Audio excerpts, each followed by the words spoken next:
4 fois champion d'Espagne du contre-la-montre, champion d'Europe. Et c'était distingué sur les routes du Tour d'Italie, sur les routes du Tour d'Espagne. Il a porté le maillot de leader à 2 reprises. Il a gagné 2 étapes contre la montre par équipe.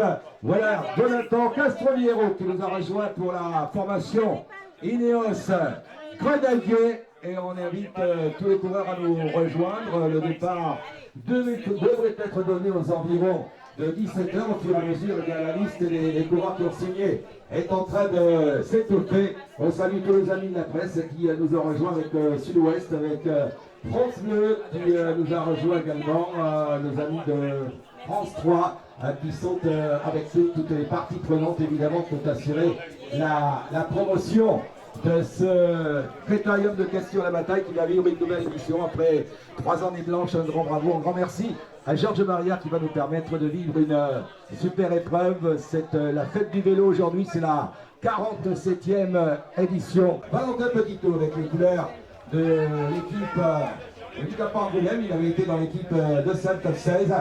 Et il va compléter la liste définitive des coureurs amateurs, alors que nous attendons toujours les coureurs pour la signature ici sur la ligne d'arrivée. Le premier podium qui est situé juste avant le grand podium avec France 3 qui nous a rejoint ici à proximité de la ligne d'arrivée. Nos amis également de France Bleu Gironde. Frédéric Brun qui nous a rejoint. Voilà, il avait couru avec l'équipe de Roger Leger. C'était un excellent spécialiste du contre-la-montre. D'ailleurs, il retrouve les copains de Marie-sur-Belle à l'instar et Joël Baudou. Claudio Capucci, tiens. Alors Claudio, comment ça? T'as vu, hein? Il fait meilleur qu'en Italie. C'est les sous. Oui, j'ai compris. Tu vas pas me la faire, moi je suis normand. Donc, monsieur Claudio Capucci, qui est avec nous aujourd'hui. Merci Claudio. Voilà, le départ va être donné dans quelques instants. Je me tourne du côté de monsieur le maire qui a le drapeau traditionnel pour libérer les coureurs. Il y a 30 tours de circuit, classement de l'air grimpeur. Tous les 5 tours parrainés par nos amis d'AXA. Ce classement de l'air grimpeur qui est toujours très convoité ici à Castillon-la-Bataille. On est donc sur le point de libérer le peloton qui nous a rejoint. Je me tourne du côté de Georges Barrière et ceux qui nous ont rejoints en présence de monsieur le sous-préfet qui est avec nous depuis ce matin. Le départ de ce secrétariat de Castillon version 2023 vient d'être donné. Merci d'applaudir tous les coureurs qui viennent de prendre leur envol. On rappelle qu'il y a 32 tours de circuit, classement de meilleur grimpeur tous les 5 tours.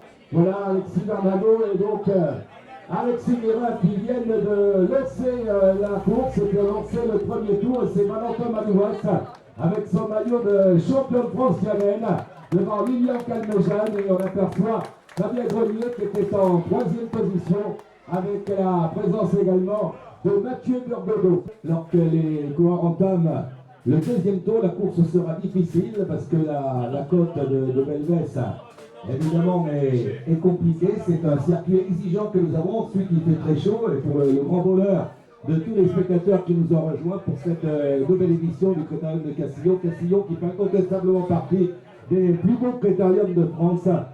Et je n'étais jamais venu, c'est la première fois que je viens. Ce matin j'ai fait la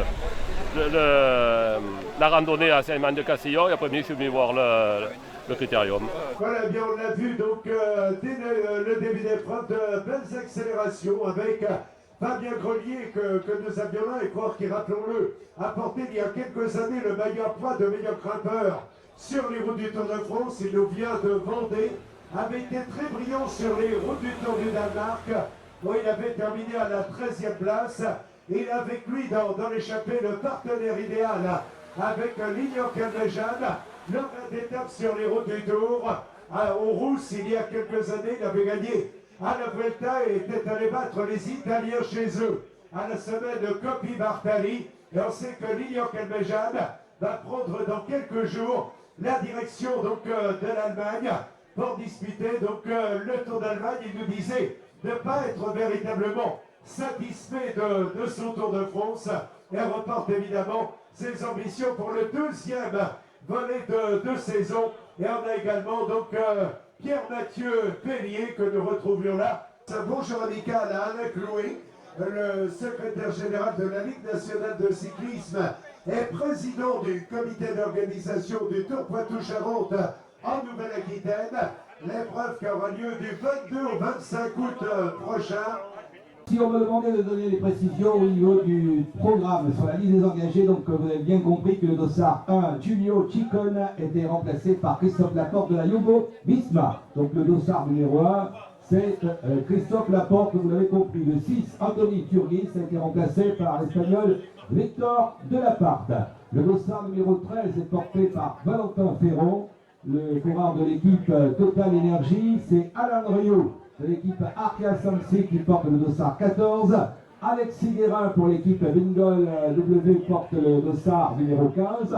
Alors que chez les amateurs, le dossard 24 est porté par Gaëtan Dereau du team 24. Le 25 est porté par Alexis Bernago du CC Périgueux. Le dossard 27 est porté par Takami Yoshino, le japonais. Le 29, Gérald Marot de l'EC Calissac. Claudio Capucci qui suit avec beaucoup d'intérêt le déroulement de Castillon du Critérium qu'il a gagné. Claudio qui suit attentivement l'épreuve vient de glisser dans l'oreille de Georges Barrière que ce n'est pas un Italien qui va gagner. On voit bien qu'il suit la course. Je suis venu voir le cyclisme parce qu'à Bayonne, là-bas, c'était la fête et puis c'était la fête du jambon. Ça change un peu, je vois des vélos. Voilà. Avant le classement du meilleur grimpeur, il est possible eh bien, que des courses servent de cette nouvelle ascension pour développer une échappée. C'est vrai qu'au fil des tours, le circuit n'est pas facile. Et notre admiration pour Steve Chenel, qui n'a pas couru au mois de juillet, qui ne s'est pas entraîné, car il était aux côtés de Guillaume Di Grazia, au micro donc de Eurosport, pour commenter le Tour de France. Et Steve Chenel est dans le peloton aujourd'hui. Donc pour le moment, une course, on voit Valentin Madouas qui se met volontairement en 4e position, de manière évidemment à garder des réserves. La côte escaladée donc fait son travail au fur et à mesure que nous avançons dans la compétition. On le voit très souvent. Voilà Steve Chenel qui franchit la ligne. Il a l'air un peu désabusé, Steve. Ça sera difficile pour lui de revenir dans le peloton. C'est vrai que tu disais qu'il s'était très peu entraîné, c'est normal, on ne peut pas être consultant sur les routes du Tour et puis s'entraîner. La côte est en train de faire son travail. Progressivement, eh bien, des coureurs perdent contact avec le peloton. On va voir une fin de course particulièrement exigeante et usante pour le moment. Grand point d'interrogation. Mais on peut dire, Patrick ou Jean-Louis, une sélection amateur qui se distingue. Avec le passage maintenant de Steve Chenel que vous pouvez encourager.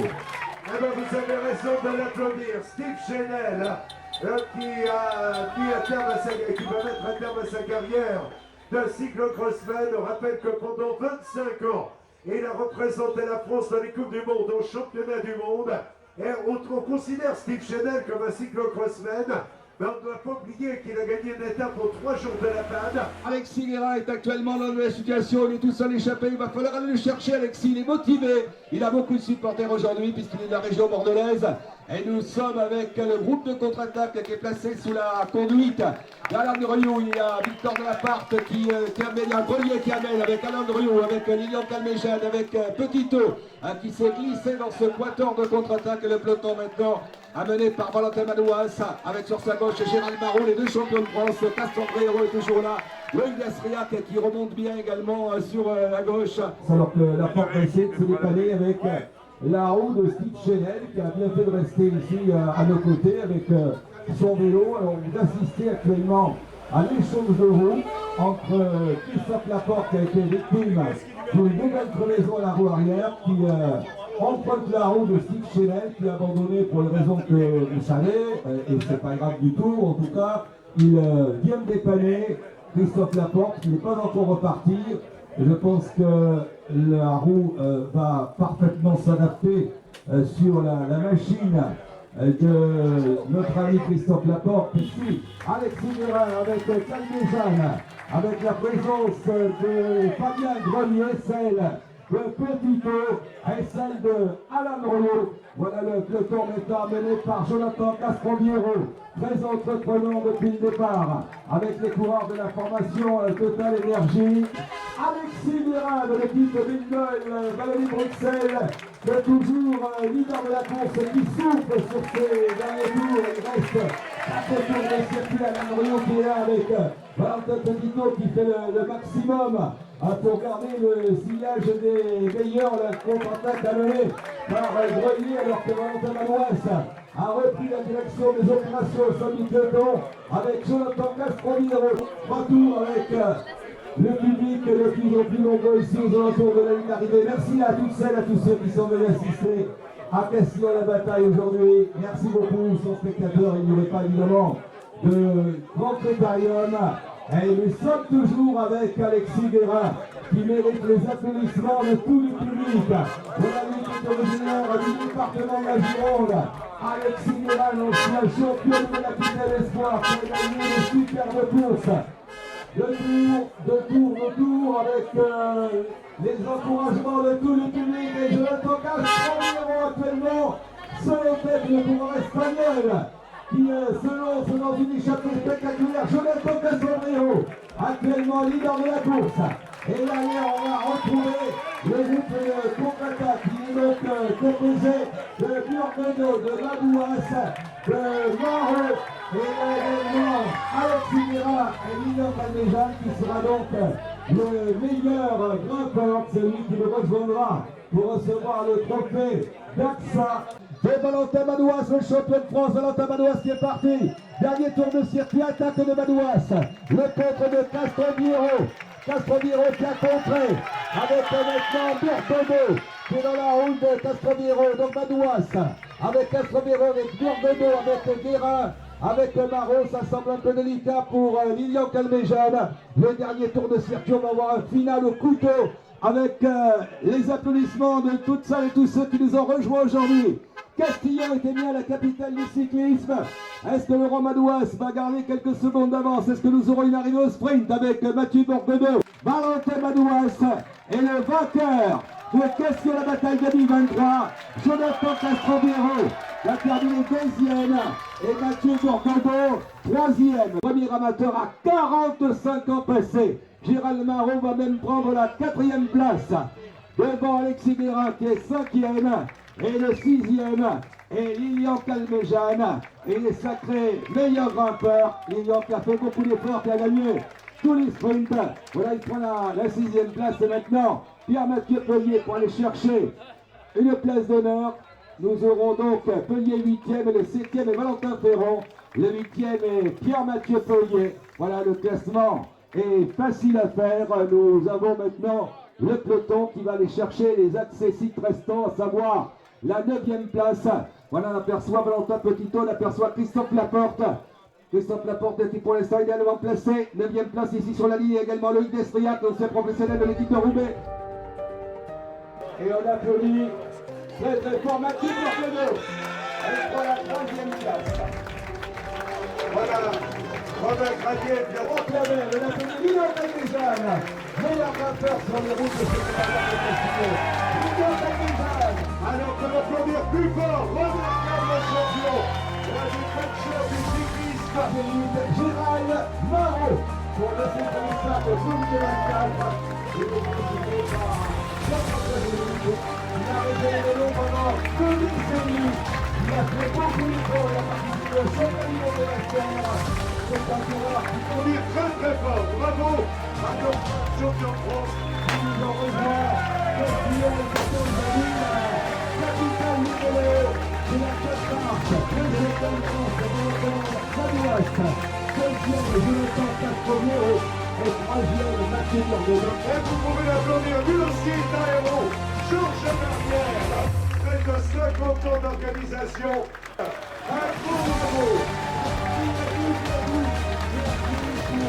Aujourd'hui, qui honore tout le travail qui a été réalisé par Georges Barrière avec Ça a été difficile, mais c'est une réussite. Ben, une réussite, une semi-réussite, puisque les autres années, on avait l'habitude à beaucoup plus de public, un plateau plus important, mais bon, avec les moyens du bord, on a peut-être réussi une partie du succès. Ouais, le critérium a été ressuscité, 3 journées blanches, il fallait quand même le refaire. Après 3 années d'interruption, c'est évident, c'est pas facile à reprendre. Reconstituer une équipe, les motiver, c'est pas évident du tout. Mais on a réussi. Merci Georges et bravo. Merci.